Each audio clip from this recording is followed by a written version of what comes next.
Hello sir, good afternoon po. I'm Sander Elijah B. Aurelio. And ito po yung laboratory exam ko. So, first po, naglagay pa ako ng router. Isang switch, tsaka 4 na PCs. So, gumamit po ako ng straight through para makonect tong mga devices na to. And yung router, lagyan na po natin ng IP address same as sa mga PC natin. Lagyan ko na po lahat po sila, meron na.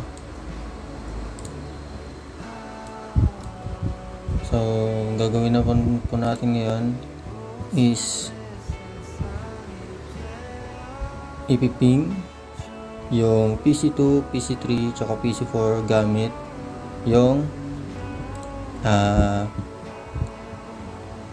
PC1.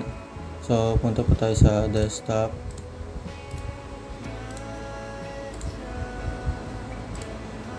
command prompt.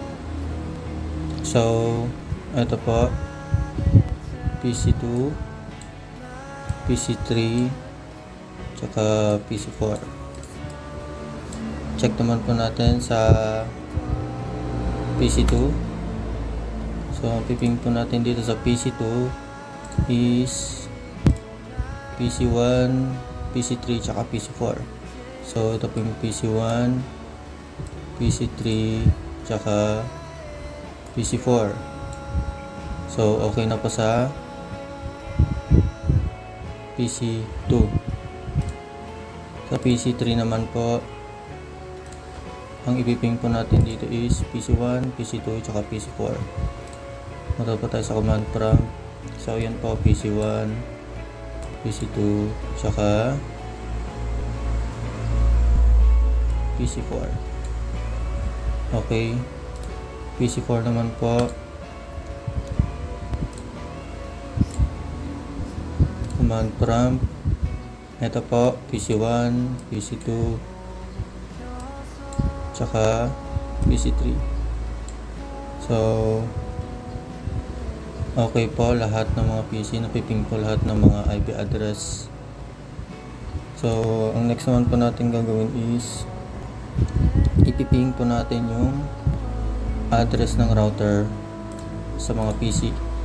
So makikita po natin dito, ito po yung address ng Wi-Fi or nung router. So successful po yung pagpiping natin.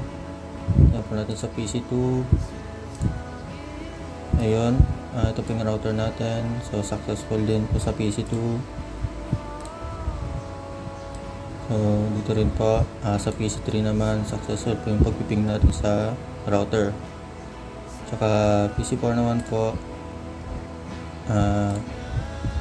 successful din po, naping din po natin yung address ng router.